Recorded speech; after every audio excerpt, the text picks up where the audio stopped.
আমাদের শরীর প্রকৃতির সর্বশ্রেষ্ঠ রচনা। যে অঙ্গ প্রত্যঙ্গ আমরা লাভ করেছি প্রত্যেকটির মধ্যে একটি নিজস্ব বার্তা রয়েছে। একটু ভেবে দেখুন, দুটি চোখ দিয়েছে দেখার জন্য, দুটি কান দিয়েছে শোনার জন্য, নাসিকাও আছে দুটি, দুটি হাত দিয়েছে দ্বিগুণ পরিশ্রম করার জন্য। কিন্তু জীব শুধুমাত্র একটি। তার উপরেও তীক্ষ্ণ বলিষ্ঠ দাঁত দিয়েছে তার রক্ষার জন্য। কখনো ভেবে দেখেছেন কেন?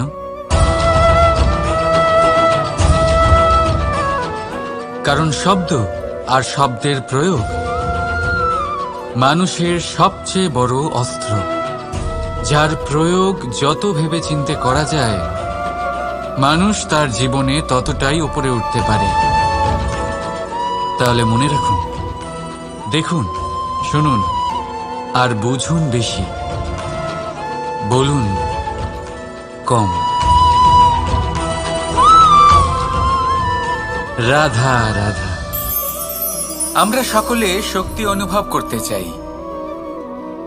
এবার যদি আপনাকে জিজ্ঞেস করা হয় যে সবথেকে বেশি শক্তির অনুভব কোথা থেকে করা সম্ভব, তখন কেউ কেউ বলবেন পুষ্টিকর আহার গ্রহণ করলে, ব্যায়াম করলে, কেউ বলবেন ধন লাভ করলে, বন্ধুদের থেকে, পরিবারের থেকে, আদি ইত্যাদি।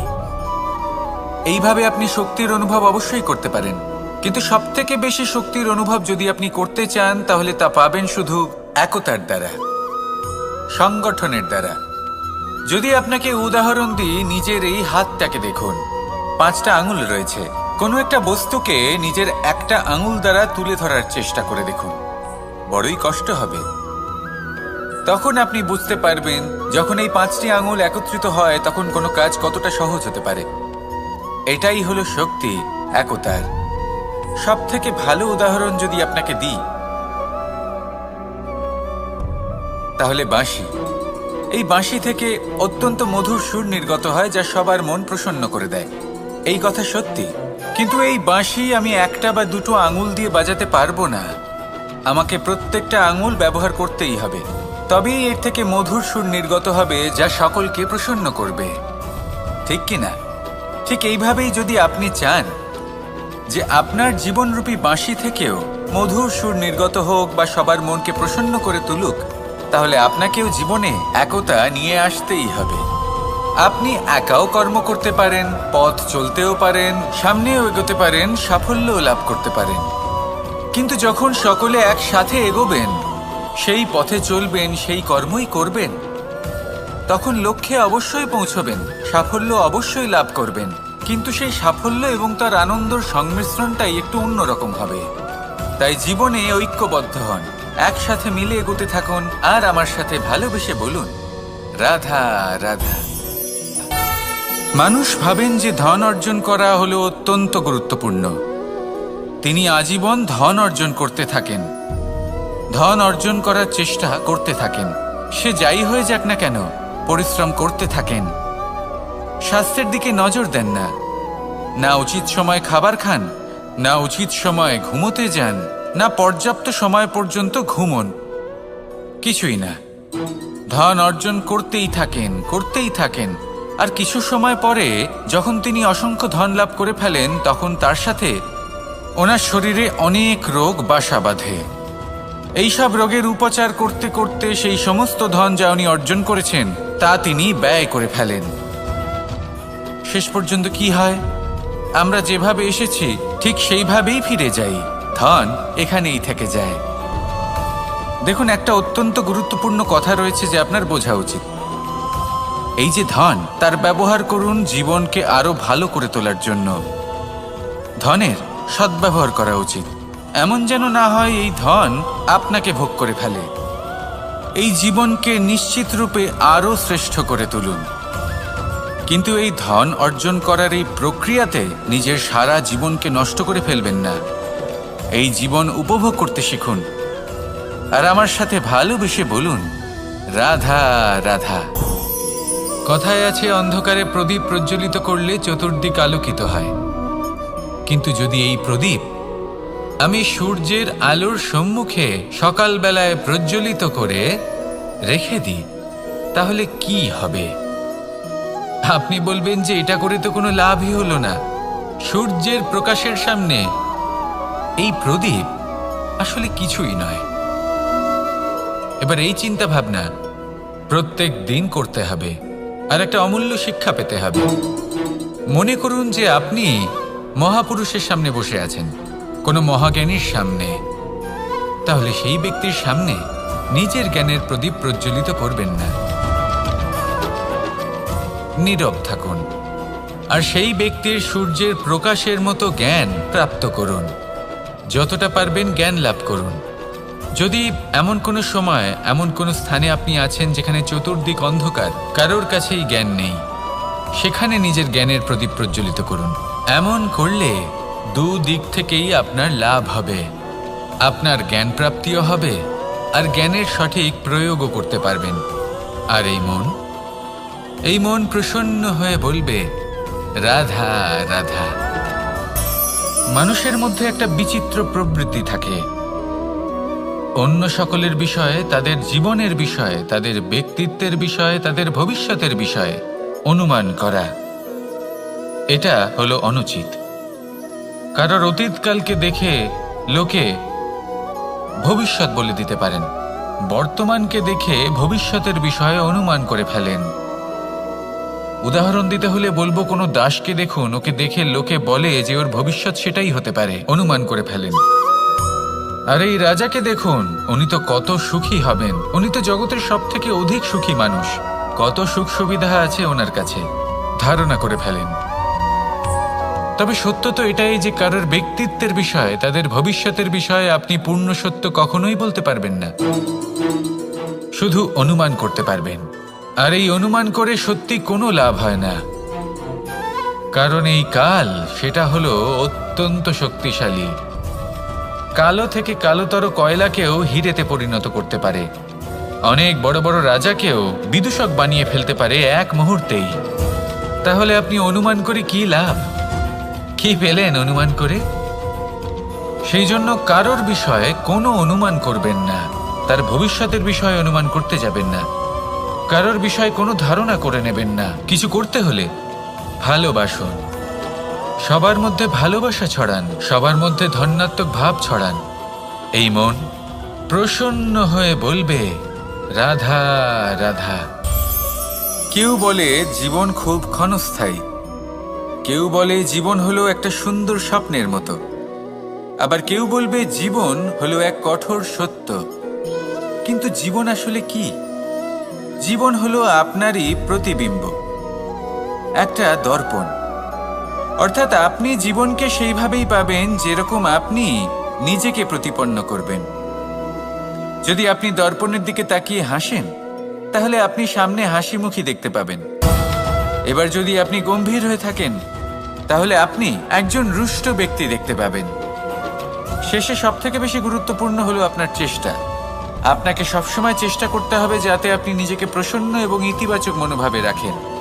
এটা হলো আপনারই উত্তরদায়িত্ব, তাকে পালন করুন। এই মনকে প্রসন্ন রাখুন, এই সংসারকে সুন্দর বলে মনে হবে। আর এই মন প্রসন্ন হয়ে বলবে, রাধা রাধা। মানুষের একটি সমস্যা আছে যে মানুষ সাফল্যকে মাপতে থাকেন, লক্ষ্যপ্রাপ্তিকে মাপতে থাকেন এবং তার তুলনা করতে থাকেন যে ও এত কিছু পেল আর আমি পেলাম না, ওর কাছে এত কিছু আছে কিন্তু আমার কাছে নেই। এই তুলনা করার জন্য ওনারা দুঃখী হয়ে পড়েন, নিরাশ হয়ে পড়েন। তাই আমি একটা প্রশ্ন করছি যে এটা কি উচিত? এই সংসারে আপনি কি নিয়ে তুলনা করবেন, যেখানে সূর্যদেব চন্দ্রমা দুজনেই আছেন, দুজনেই হলেন বিশেষ, দুজনেই নিজ নিজ সময়ে উদিত হন। এদের মধ্যে একজন না থাকলে তাহলে আমাদের জীবন কঠিন হয়ে পড়বে। ঠিক সেইভাবেই আপনি যদি একটা বড় রেখা অঙ্কন করেন, তাহলে অন্য রেখাটি ছোট হয়ে পড়ে না, সে তেমনই থাকে যেমনটা সে ছিল। আপনার অস্তিত্ব কখনো ছোট বা বড় হতে পারে না, শুধু তুলনা করার জন্য আপনার এটা মনে হতে পারে। যদি আপনি যুদ্ধ করতে চান, আপনার তলোয়ারের প্রয়োজন পড়বে। যদি বস্ত্র তৈরি করতে চান, এত বড় তলোয়ার দিয়ে কিছুই হবে না। তখন প্রয়োজন পড়বে একটা ছোট্ট সূচের। তাই তুলনা করবেন না, না নিজেকে ছোট মনে করবেন, না অন্য কাউকে। সবার সাথে সহযোগিতা করুন, আর যদি তুলনা করতেই হয় নিজের সাথে করুন, যে কাল আমি কেমন ব্যক্তি ছিলাম, আজ কি তার থেকে শ্রেষ্ঠ হয়ে উঠতে পেরেছি। ভেবে দেখুন ভবিষ্যতে গিয়ে আপনি কতটা শ্রেষ্ঠ ব্যক্তি হতে পারেন। আসুন আমার সাথে ভালোবেসে বলুন, রাধা রাধা। এই সংসারের সব থেকে গুরুত্বপূর্ণ তত্ত্ব কোনটা? প্রথম হলো সময়। জন্ম থেকে মৃত্যু পর্যন্ত এই যে সময়, এটাই তো হলো জীবন। দ্বিতীয় হলো জীবন, যাতে আমরা সময়ের সদ্ব্যবহার করি, শ্রেষ্ঠ থেকে শ্রেষ্ঠতর কাজ করার চেষ্টা করি। বহু বছরের এই পরম্পরা, এই সংস্কৃতিকে এগিয়ে নিয়ে যাওয়ার চেষ্টা করি। এই সংসারে আমরা অংশগ্রহণ করতে চেষ্টা করি। তৃতীয় হলো ধন, সেই ধন যা প্রত্যেক ব্যক্তি অর্জন করতে চেষ্টা করেন। এবার এই তিনটি তত্ত্বের মধ্যে একটা সামঞ্জস্য আছে, সমান ব্যাপার আছে। সে ধনই হোক বা সময় হোক বা হোক জীবন।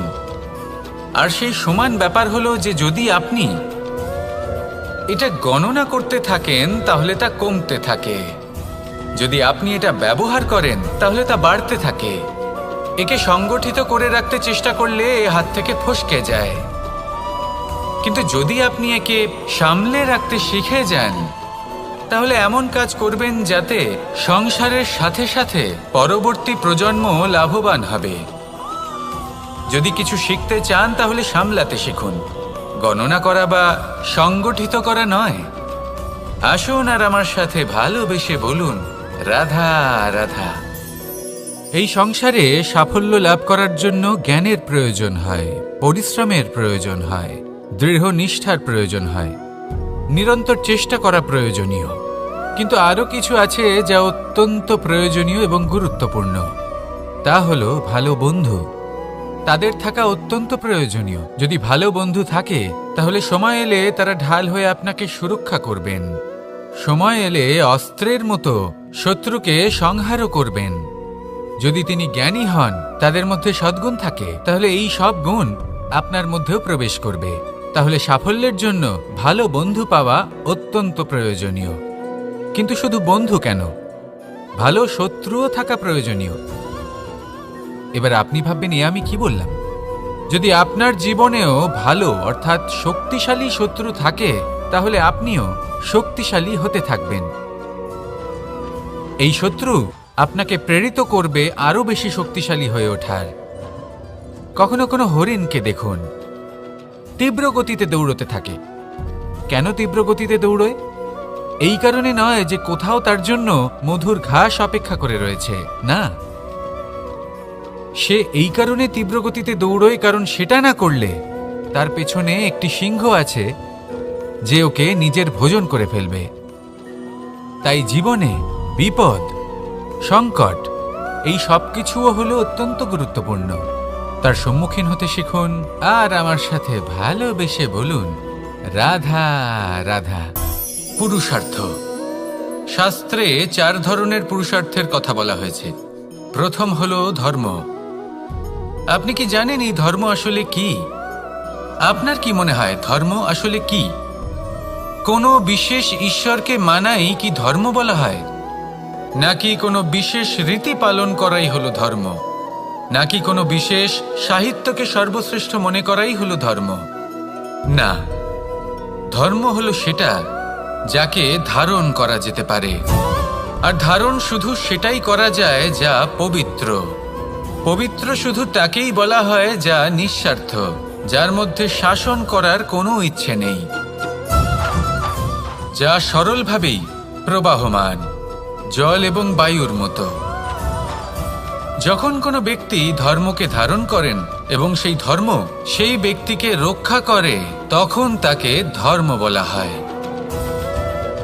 ধর্ম যা রক্ষা করে অহংকার থেকে, খারাপ চিন্তার হাত থেকে। সেই জন্য পুরুষার্থ গড়ে তোলার আগে, ধর্ম পালন করার আগে ধর্মের প্রকৃত অর্থ কি সেটা বুঝে নিন। এটা জেনে রাখুন যে সমস্ত ধর্মের আধার, সমস্ত ধর্মের ভিত শুধুমাত্র ভালোবাসা। আসুন আর এই ভালোবাসার সাথেই বলুন, রাধা রাধা। কখনো কোনো বাগানের কোনো বৃক্ষকে দেখেছেন যেখানে সুগন্ধি ফুল থাকে, রসালো ফল থাকে? তখন মন প্রফুল্ল হয়ে ওঠে, মন থেকে সেই বৃক্ষের প্রতি ভালোবাসা জন্মায়। কিন্তু যিনি বাগানের মালিক, শুধুমাত্র তিনিই জানেন যে কিভাবে এই বৃক্ষকে আগলে রাখতে হয়, কিভাবে তার পরিচর্যা করলে এতে সুন্দর সুগন্ধি ফুল হবে, রসালো ফল হবে। কখনো কখনো প্রয়োজনের থেকে বেশি রোদ পেলে এই বৃক্ষগুলি শুকিয়ে যায়, প্রয়োজনের থেকে কম রোদ পেলেও এই বৃক্ষ কিন্তু শুকিয়ে যায়। প্রয়োজনের থেকে কম জল যদি পায়, এই বৃক্ষ শুকিয়ে যেতে পারে। প্রয়োজনের থেকে অতিরিক্ত জল যদি পায়, তখনও এই বৃক্ষের শিকড়গুলি নষ্ট হয়ে যেতে পারে। এবার এটাই কিন্তু আমাদের সংসারের সাথেও হয়। আমাদের সংসারের সকল প্রতিভাশালী ব্যক্তি, যেমন লেখক, বিচারক, প্রবক্তা, যোদ্ধা, এদের সবার ক্ষেত্রে এই কথাটাই প্রযোজ্য। যদি বেশি প্রশংসা করা হয়, তাহলেও এরা হারিয়ে যাবেন। প্রয়োজনের থেকে বেশি যদি নিন্দা করা হয়, তখনও তারা নত হয়ে পড়বেন। তাহলে আজ আমি এদের রক্ষা ছোট্ট কাহিনী শোনাবো, নিজেদেরও। এটা কোনো মনে রাখবেন একটা দুজন বোন জাতাকলে গম পেশায় জেনে রাখুন কখন কোন নিন্দায় আপনি যিনি ছোট ছিলেন, তিনি সময় সময় সেখান থেকে ছোট ছোট দানা তুলে নিজের মধ্যে বিষয়টা উপভোগ করছিলেন। এবার দেখতে দেখতে গম পেশাই সমাপ্ত হয়ে বলবে, পেশাই করা গম নিয়ে সেই দুজন বোন বাড়ি ফিরে আসছিলেন এবং তাদের ফেরার পথে হঠাৎ করে কোথাও থেকে একটি বাছুর চলে এলো। এই দুই বোন ভয়ভীত হয়ে গেলেন আর তাদের হাত থেকে সেই আটা পড়ে গেল, মাটিতে মিশে গেল। এবার এই পুরো ঘটনাক্রমে যদি কারোর বিন্দুমাত্র লাভ হয়ে থাকে, বিন্দুমাত্র আনন্দ পেয়ে থাকে, তাহলে সে কে? সেই ছোট বোন, যিনি মাঝে মাঝেই গমের দানা তুলছিলেন এবং খাচ্ছিলেন। কিছুটা হলেও উনি আনন্দ লাভ করেছিলেন। এবার এরকমই হলো আমাদের জীবনে ভক্তি এবং ভালোবাসা সংক্রান্ত বিষয়। মানুষ নিজের জীবনের দৈনিক কাজে এতটাই ব্যস্ত হয়ে পড়েন, প্রত্যেকদিন শুধু কাজ কাজ কাজ কাজ করতে থাকেন, আর তাতে ভক্তি এবং ভালোবাসার জন্য সময় বার করতেই পারেন না। দেখুন, জীবনে ভক্তি আর প্রেমের এই যে ছোট ছোট মুহূর্ত আছে, এগুলো যদি আপনি যাপন করতে পারেন, তাহলে তাতেই আপনি তৃপ্তি লাভ করবেন। বাকি সবই আপনার ব্যর্থ বলেই মনে হবে। জীবনে যখনই আপনি কোনো কাজ করবেন, ঈশ্বরের প্রতি সমর্পিত হয়ে সেই কাজ করুন। আর যখনই সময় পাবেন, তাহলে সেই সময় নিজের আপনজনদের দিন। যাদের আপনি ভালোবাসেন, তাদের প্রতি যত্নবান হন, তাদের শুভাকাঙ্ক্ষী হন। এই প্রেম আর ভক্তির ছোট ছোট মুহূর্তগুলো আপনার জীবনকে চরিতার্থ করে তুলবে। আসুন আমার সাথে ভালোবেসে বলুন, রাধা রাধা। আমরা সবাই সূর্যকে সম্মান করি, ওনাকে শ্রদ্ধা করি, ওনাকে পুজো করি। এই সূর্য আমাদের শক্তি প্রদান করেন, প্রকাশ প্রদান করেন। কখনো কখনো উষ্ণতা এতটাই বাড়িয়ে তোলেন, এতটাই তপ্ত করে তোলেন, আমাদের একথা মনে হয় যে আমাদের এই শরীর জ্বলে যাচ্ছে। তখনও আমরা বিরোধিতা করি না, তাকে কটু কথা শোনাই না, আমরা সসম্মানে তা গ্রহণ করি। কেন কেন করি? কারণ আমরা জানি যে সন্ধেবেলা যখন সূর্যাস্ত হবে, তখন শুধুমাত্র অন্ধকার বাকি থাকবে। ঠিক কিছুটা এরকমই হয় আমাদের মাতা পিতাও, যিনি আমাদের জন্ম দেন, আমাদের ভরণ পোষণ করেন, আমাদের বড় করেন, আমাদের প্রেম প্রদান করেন। কখনো কখনো তাদের মুখ থেকে কটু কথা নিঃসৃত হয়, আমাদের দুঃখ হয়, কিন্তু তখন আমাদের এটা বোঝা উচিত এগুলি নিঃসৃত হচ্ছে আমাদেরই মঙ্গলের জন্য। যেমন সূর্যদেব, উনিও উত্তাপ দিয়ে থাকেন আমাদেরই মঙ্গলের জন্য, যাতে ফসল পাকতে পারে, যাতে জল বাষ্প হয়ে মেঘ হতে পারে, বৃষ্টি হতে পারে, আর এই সংসারে নিরন্তর জলের প্রবাহ থাকে। আমাদের মাতা পিতা, তাদের কঠোর আচরণ, তাদের কঠোর অনুশাসনের পেছনে লুকিয়ে থাকে ওনাদের ভালোবাসা। আমাদের তা বুঝতে হবে, সসম্মানে ওনাদের গ্রহণ করতে হবে। কারণ ঠিক সূর্যাস্তের পরে যেমন চতুর্দিক অন্ধকারচ্ছন্ন হয়ে যায়, তেমনি আমাদের জীবন থেকে যখন আমাদের মাতা পিতা চলে যায়, তখন আমাদের জীবনেও শুধু এবং শুধুমাত্র অন্ধকারই ছেয়ে থাকে। সেই জন্য নিজের মাতা পিতাকে সম্মান করুন, ওনাদের ভালোবাসা প্রদান করুন। এই মন আর এই জীবন প্রসন্ন হয়ে বলবে, রাধা রাধা। শিশিরের বিন্দু পাতার ওপর পড়ে আর তার গায়ে লেগে থাকে। পাতা তাকে শুষে নিতে পারে না, আর শেষ পর্যন্ত সে ঝরে পড়ে যায়। অন্যদিকে রয়েছে মেঘ এবং চাতক। এদের মধ্যে অনেক দূরত্ব থাকে। মেঘ থাকে আকাশে আর চাতক থাকে ধরিত্রীতে। কিন্তু যখন এই মেঘ থেকে বৃষ্টি ঝরে পড়ে, এই চাতক কিন্তু সেই জলই পান করে, নয়তো সে তৃষ্ণার্ত থেকে যায়। এবার অন্যদিকে দেখলাম শিশির বিন্দু আর পাতার এই সম্পর্ক। এরা খুব কাছাকাছি থাকে, ঘনিষ্ঠও থাকে। অন্যদিকে রয়েছে মেঘ এবং চাতকের সম্পর্ক, যাদের মধ্যে অনেক দূরত্ব থাকা সত্ত্বেও তারা খুব ঘনিষ্ঠ, তাই না? এই সারমর্ম খুব সরল। এই নৈকট্য, এই দূরত্ব, তা আপনার সম্পর্কে প্রভাব কিছুতেই ফেলতে পারে না। এই নৈকট্য, এই দূরত্ব, এইসব হলো শুধুমাত্র মনের ব্যাপার। কখনো আপনি অনুভব করেছেন আপনি কারোর থেকে অনেক অনেক দূরে আছেন, অনেক দূরে আছেন, তাও সেই ব্যক্তির প্রতি আপনি টান অনুভব করেন। সেখানে আপনি কারোর সাথে প্রত্যেক দিন অতিবাহিত করেন, সমস্ত জীবন অতিবাহিত করেন, সব থেকে বেশি সময় তার সাথে অতিবাহিত করেন, তাও তার প্রতি সেই টান অনুভব করেন না। এই সংকেত হলো মনের দূরত্বের। তাহলে মনের এই দূরত্ব দূর করুন আর আমার সাথে ভালোবেসে বলুন, রাধা রাধা। পাখি কখন জন্ম নেয়, কখন উড়তে শেখে, কখন বাসা বানাতে শেখে, কখন নিজের মৃত্যু লাভ করে, এসব আমাদের মধ্যে কেউ জানি না।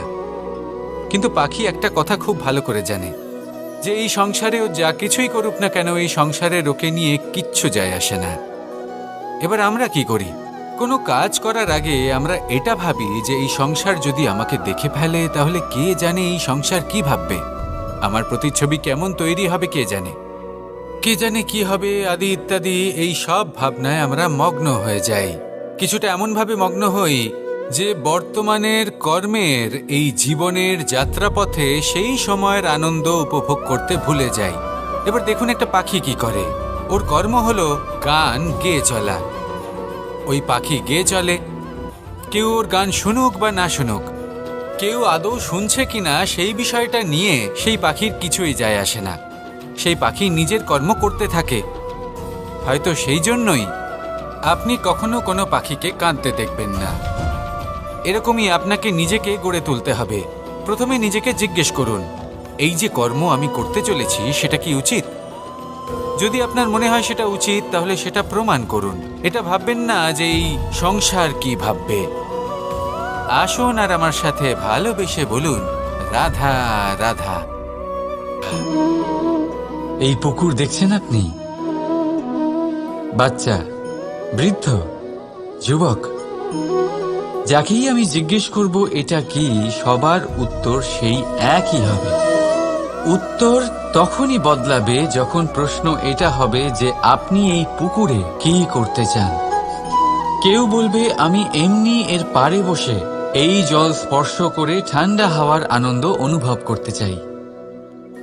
কেউ বলবে আমি এই পুকুরে সাঁতার কাটতে চাই।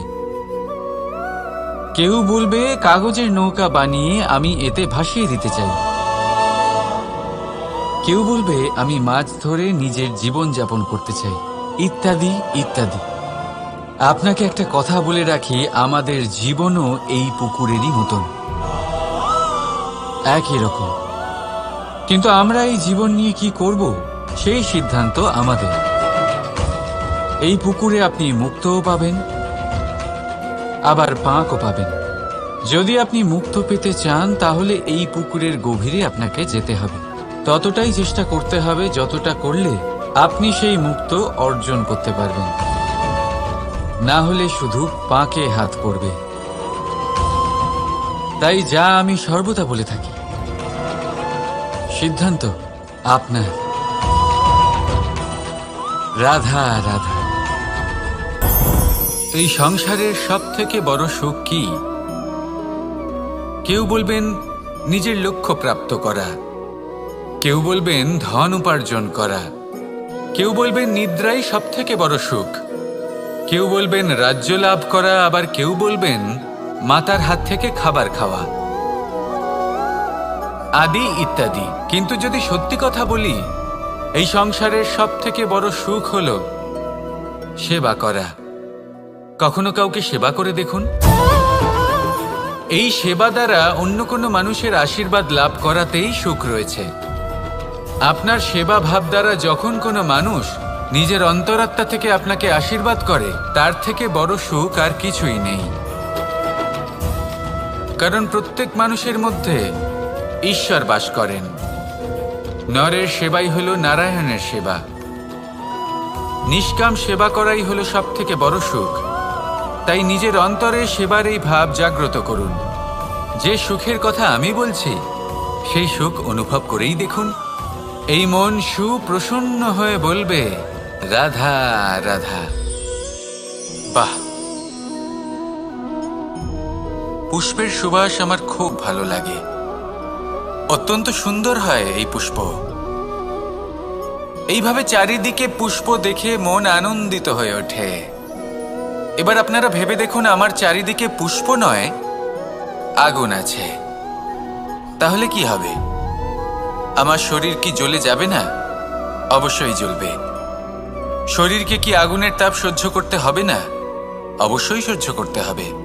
এটাই হলো প্রকৃতির নিয়ম। এই নিয়ম কিন্তু আমরা সবাই জানি, কিন্তু আমাদের মধ্যে বেশিরভাগ মানুষ এই বিভ্রান্তি নিয়ে বাঁচি যে এই যে প্রকৃতির নিয়ম, তা আমার ওপর প্রযোজ্য নয়। তা কিন্তু নয়। আমাদের চতুর্দিকে এই যে নিসর্গ রয়েছে, আমরা তার কতটা ক্ষতি করি সেটা একবার ভেবে দেখুন। আমরা বনাঞ্চল জ্বালিয়ে দিই, বায়ু দূষিত করি, জল দূষিত করি, প্রাণীদের হত্যা আমরা করি। কেন? এই নিসর্গ আমরা নষ্ট করি, যদিও আমরা জানি যে আমরাও হলাম এই নিসর্গেরই অংশ। এবার দেখুন, শরীরের কোনো অংশে যদি আগুন ধরান, আস্তে আস্তে সমস্ত শরীরও জ্বলে যাবে। সেইভাবেই নিসর্গ যদি নষ্ট হয়ে যায়, তাহলে মনুষ্য জাতিও নষ্ট হয়ে যাবে। তাই এই যে নিসর্গ আপনি দেখছেন, এই পুষ্প, এই বৃক্ষ, বায়ু, জল, এদের সকলকে রক্ষা করুন, নষ্ট নয়। মনে রাখবেন, যদি নিসর্গ থাকে মানুষ থাকবে, যদি নিসর্গ থাকে তাহলেই জীবন থাকবে। আসুন আমার সাথে ভালোবেসে বলুন, রাধা রাধা। এই সংসারে সবাই বলেন, আমি অর্জুনের মতো হয়ে উঠতে চাই। সবাই চায় যে তারাও যেন অর্জুনের মতো গান্ডীব লাভ করে। তারাও চায় যে তাদেরকেও মহাদেব এসে পশুপতি অস্ত্র দান করবেন। তারাও এটাই চায় মহাভারতের মতো মহাসংগ্রামে বিজয়ী হতে। কিন্তু সবাই ভুলে যান যে অর্জুন যা হতে পেরেছিলেন, সবকিছুই অর্জন করেছিলেন। যদি আপনিও অর্জুনের মতো গান্ডীব লাভ করতে চান, তবে আপনাকেও তার মতোই শ্রেষ্ঠ কাঠ নির্বাচন করতে হবে। সেই কর্ম আপনাকেই করতে হবে। তার প্রত্যঞ্চা যাতে তীব্র হয়, তার জন্য আপনাকে সর্বশ্রেষ্ঠ দড়ি খুঁজে বের করতে হবে। আপনার বাণ যাতে ঘাতক হয়, সেই জন্য আপনাকে নতুন নতুন ধাতু খুঁজে বের করতে হবে। সেই শিক্ষা আপনাকে লাভ করতে হবে, তবেই আপনার ইচ্ছে পূর্ণ হবে। অর্জুন হওয়া বড়ই সরল, যদি আপনি কিভাবে অর্জন করতে হয় তা জানেন। শুধুমাত্র স্বপ্ন দেখেন যারা, তারা কখনোই অর্জন করতে পারবেন না। কিন্তু যদি কেউ অজ্ঞাতবাস ভোগ করতে পারে, যদি কেউ লাক্ষাগৃহ থেকে পালিয়ে বাঁচতে পারে, যদি কেউ কঠোর তপস্যা করতে পারে, প্রতীক্ষা করতে পারে এবং পরিশ্রম করতে পারে, তাহলে সে অর্জুন অবশ্যই হয়ে উঠবে। যদি আপনি অর্জুন হয়ে উঠতে চান, তাহলে কর্ম করতে শিখুন আর আমার সাথে ভালোবেসে বলুন, রাধা রাধা। জীবন থাকলে লক্ষ্য অবশ্যই থাকবে। যদি লক্ষ্য থাকে, তার পথ অবশ্যই থাকবে। যদি পথ থাকে, তাহলে বাধা অবশ্যই থাকবে। আর এর ওপরেই নির্ভর করে যে আমরা জীবনে সফল হব না অসফল, পুরস্কারের ভাগীদার হব নাকি তিরস্কারের। মনে করুন আপনাকে একটা কাজ করতে হবে, আপনাকে পর্বত আরোহণ করতে হবে, আর সেই পথের ঢাল আপনাকে একাধিকবার ফেলে দেবে, পাথর আপনাকে একাধিকবার আহত করবে। এই অবস্থায় কি করবে? সাধারণ মানুষ বেছে নেয় প্রতিশোধ। সেই পর্বতকে নষ্ট করে দেওয়ার চিন্তা ভাবনা করে, তার ভিতকে নড়িয়ে দেওয়ার কথা ভাবে সেই মানুষ। কিন্তু পর্বতকে তো কেউ নষ্ট করতে পারে না। তাই অসফল হওয়ার সাথে সাথে কুখ্যাতিরও ভাগীদার হয়ে যায় সে। দ্বিতীয় পথ হল পরিবর্তন। যদি আপনি সেই পর্বত ভাঙার পরিবর্তে তাতে সোপান তৈরি করেন, তাহলে আপনিও সেই পর্বতে উঠতে পারবেন, অন্য কেউও তাতে উঠতে পারবে, আগামী প্রজন্মও তাতে উঠতে পারবে, আর সেই আগামী প্রজন্ম সর্বদা আপনার সুনাম করবে।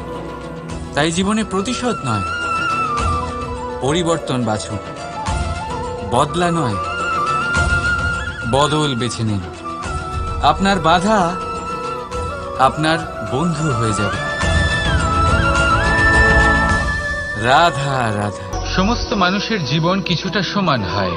মানুষ জন্মগ্রহণ করে, তারপর চলতে শেখে, জীবনে এগিয়ে চলে, বার্ধক্য লাভ করে, তারপর সমাপ্ত হয়ে যায়। কিন্তু সেই ব্যক্তিরা কারা যারা প্রকৃত অর্থে মনুষ্য জীবন যাপন করেন? এনারা হলেন সেই ব্যক্তি যারা পড়ে গেলেও আবার উঠে দাঁড়ানোর চেষ্টা করেন, নিজের ভেঙে পড়া অস্তিত্বকে আগলে নিয়ে আবার একটা আকার দেওয়ার চেষ্টা করেন, ভগ্ন আশাকে আবার একটা নতুন দিশা দেন। অসফল হওয়ার পরেও থামেন না, আবার এগোতে থাকেন। অসফল হওয়ার পরে যদি আপনি থেমে যান, তাহলে সাফল্য আপনার সামনে অপেক্ষা করে, কিন্তু আপনি তা দেখতে পান না। তাই জীবনের সংঘর্ষে অংশগ্রহণ করতে শিখুন। জীবনের সংঘর্ষ থেকে পালাবেন না। আসুন আমার সাথে ভালোবেসে বলুন, রাধা রাধা। একবার একটা শেয়াল বনে বিচরণ করছিল। ও একটা ছোট্ট শাবক দেখতে পেল। ও ভাবল, আজ একেই আমি খাবার হিসেবে গ্রহণ করব। আশেপাশে দেখলো কেউ দেখছে না, তো কেউ ছিল না, আর সেই শাবকের ওপর আক্রমণ করল, যা হলো একটা ঘোর অপরাধ। বনের নিয়ম অনুসারে আপনি কখনোই শাবকের ওপর আক্রমণ করতে পারেন না। তারপর এই খবরটা যখন রাজা সিংহ জানতে পারলেন, সভার আয়োজন করলেন। কিন্তু সেখানে শেয়াল বলল, আমি তো এরকম কিছু করিনি। কিন্তু যদি আপনি এরকম বলেন, কোনো প্রমাণ দিন, এর কোনো সাক্ষী আছে? তখন রাজা সিংহ পেঁচাকে ডেকে পাঠালেন, যে সেই মুহূর্তে বৃক্ষের শাখার ওপর বসেছিল। সে সব কিছু দেখেছিল। পেঁচা সব সত্যি কথা বলল, আর শেয়ালকে মৃত্যুদণ্ড দেয়া হলো। এবার এই কাহিনী আমি আপনাকে কেন শোনালাম? কারণ মানুষও কখনো কখনো এরকম কর্ম করেন যা শিয়াল করেছে।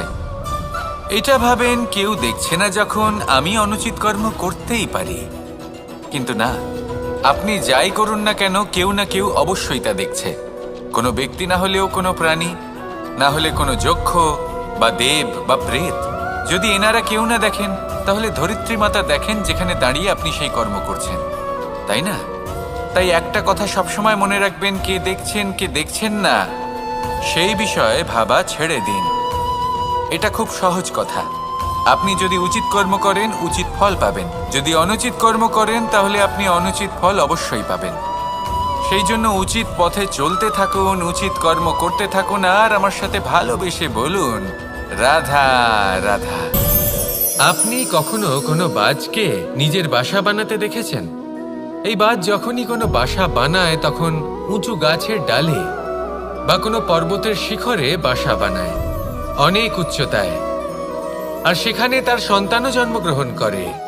যখন এই সন্তানেরা জন্মায়, তখন এই বাজ খুবই ভালোবেসে এবং খুব সাবধানে এদের পালন পোষণ করে। নিজের ঠোঁট দিয়ে তাদের ঠোঁটে খাবার পরিবেশন করে। কিন্তু যেই সেই সন্তানেরা হৃষ্টপুষ্ট হয়ে যায় এবং সেই কথা বাজ নিজে বুঝতে পেরে যায়, সেই বাজ নিজেই সেই বাসা ছিন্ন ভিন্ন করে দেয়। সেই সন্তান যাদের সবেমাত্র ডানা গজিয়েছে, কিভাবে উড়তে হয় তারা জানে না, সেই সন্তানগুলিকে উচ্চতা থেকে ঠেলে দেয়। সেই সন্তান প্রথমে ভয়ভীত হয়ে যায়। তারা সামনে মৃত্যুকে দেখতে পেয়ে ভয়ের কারণে তাদের ডানা ঝাপটাতে থাকে, আর সেই প্রক্রিয়াতেই সেই সন্তানগুলি উড়তে শুরু করে দেয়। এবার এই ঘটনায় আমরা কি শিক্ষা পেতে পারি? এটাই, যদি আপনি মাতা পিতা হন তাহলে নিজের সন্তানকে অবশ্যই স্নেহ করুন, কিন্তু তাদেরকে নিজের আঁচলের তলায় বেঁধে রাখবেন না। যদি আপনি চান আপনার সন্তান জীবনে উন্নতি করুক, তাহলে নিজের মুঠো থেকে তাদের স্বতন্ত্র করে দিন। এই সংসারে সংঘর্ষ করতে দিন। সেই সন্তান নিজেই বুঝতে পারবে যে জন্মের সময় পাওয়া ডানা কি করে ব্যবহার করতে হয়। আর আপনার চোখের সামনে আপনার সন্তান এই আকাশে উড়তে থাকবে। তাহলে আসুন আমার সাথে ভালোবেসে বলুন, রাধা রাধা। সংসারে সবচেয়ে পবিত্র মানা হয় গঙ্গা জলকে। কখনো ভেবে দেখেছেন কেন? কারণ গঙ্গা জলের আবির্ভাব অত্যন্ত শুদ্ধ হয়, তার জন্ম শুদ্ধ হয়, যেখান থেকে তার শুরু সেটাই শুদ্ধ হয়। আর শুরুটা শুদ্ধ হওয়া অত্যন্ত আবশ্যক। আমাদের জীবনে সবই শুরু হয় আমাদের ভাবনা থেকে। নিজের ভাবনাকে শুদ্ধ রাখুন, কারণ এই ভাবনা থেকেই আবির্ভাব হয় শব্দের। আপনার শব্দ শুদ্ধ রাখুন, কারণ এই শব্দ দ্বারাই আপনার কাজ সম্পন্ন হয়। আপনার কাজ শুদ্ধ রাখুন, কারণ এই কাজ দ্বারাই তৈরি হবে আপনার স্বভাব। স্বভাব থেকেই তৈরি হয় আপনার অভ্যাস, আর অভ্যাস থেকে তৈরি হয় আপনার চরিত্র। আর এই চরিত্র সংসারের সমক্ষে এক আদর্শ হয়ে ওঠে। তাই ভাবনা থেকে আদর্শের এই যাত্রা শুভ তখনই হয়ে ওঠে যখন আপনার ভাবনা শুদ্ধ হয়। এই সংসারে, এই জীবনে নিজের ভাবনা শুভ রাখলে, শুদ্ধ করলে আপনার মন সুপ্রসন্ন হয়ে বলবে, রাধা রাধা। মানুষ জন্মগ্রহণ করে, তার সাথে ভয়েরও জন্ম হয়। ছোটবেলা থেকেই আমাদের মনে কোনো না কোনো প্রকারের ভয় থেকেই যায়। কেউ এই বিষয়ে ভয় পায় যে তার কোনো বস্তু তার থেকে দূরে চলে যাবে। কেউ এই বিষয়ে ভয় পায় যে আমি নিজেকে হারিয়ে ফেলব। কেউ এই ভেবে ভয় পায় যে আমার প্রিয়জনেরা তারা যেন আমার থেকে দূরে না চলে যায়। কেউ এই ভেবে ভয় পায় যে আমরা যেন পথ না হারিয়ে ফেলি, আদি ইত্যাদি। কিন্তু সত্যি কথা বলতে, ভেবে দেখুন এই ভয় বাস্তবে কি? শুধুই একটা মনস্থিতি, আর কিছুই নয়। যা কিছু আপনি জীবনে পেয়েছেন তা একদিন আপনাকে হারাতে হবে। এই জীবন হলো আপনারই, কিন্তু তাও একদিন সমাপ্ত হবে। তাই ভয় পেয়ে কি লাভ? এই ভয় শুধু আপনাকে জীবন যাপন করা থেকে বাধা দিচ্ছে, আর কিচ্ছু নয়। পথ হারিয়ে ফেললেই বুঝতে পারবেন যে নতুন পথ কিভাবে বানাতে হয়। কিছু মানুষকে জীবন থেকে হারালে তবেই আপনি বুঝবেন যে আপনার আপনজনকে। এই ভয়ের কারণে ভীত হয়ে থাকবেন না। এই তারা নক্ষত্র অন্ধকারের অভাবে গুরুত্ব হারায়। শিবকেও মহাদেব হওয়ার জন্য বিষপান করতে হয়েছিল। প্রত্যেক পরিস্থিতি, প্রত্যেক সাফল্য আপনার পরীক্ষা নেবে। তাতে উত্তীর্ণ হওয়া হলো আপনার কর্ম। যখনই আপনি ভয় পাবেন বা সংকটের সম্মুখীন হবেন, তখন সাহসের সাথে তার সম্মুখীন হন। মনে রাখবেন, যে সম্মুখীন হতে জানে সাফল্য তার সাথে সবসময় থাকে। আসুন আর আমার সাথে ভালোবেসে বলুন, রাধা রাধা। আমাদের হাতটা দেখুন। এই হাতে 5টা আঙুল আছে, যা ভিন্ন ভিন্ন ধরনের। একরকম কেন নয়? কারণ হলো প্রত্যেকের নিজের নিজের গুরুত্ব আছে, নিজের নিজের মাহাত্ম্য আছে। এরা ভিন্ন, তাই একত্রিত হয়ে মুষ্টিবদ্ধ করা সম্ভব, যার দ্বারা আমরা আত্মরক্ষাও করতে পারি, আবার আক্রমণও করতে পারি। যদি 5টি আঙুল সমান হতো তাহলে মুষ্টিবদ্ধ হতে পারত না, নিজেদের মধ্যে বিভ্রান্তির সৃষ্টি করত। এবার এরকমই কিছু আমাদের সংসারেও হয়। আমাদের দেশ যেখানে একটি ভূমির ওপর ভিন্ন ভিন্ন ধর্মের মানুষ বাস করেন, ভিন্ন ভিন্ন জাতি, ভিন্ন ধর্ম, ভিন্ন ভাষা। কিন্তু যদি আমরা এটা ভাবি যে কিভাবে এই দেশকে কল্যাণের পথে নিয়ে যাওয়া যায়, কিভাবে এর বিকাশ করা সম্ভব, তাহলে আমাদের একত্রিত হওয়া শিখতে হবে।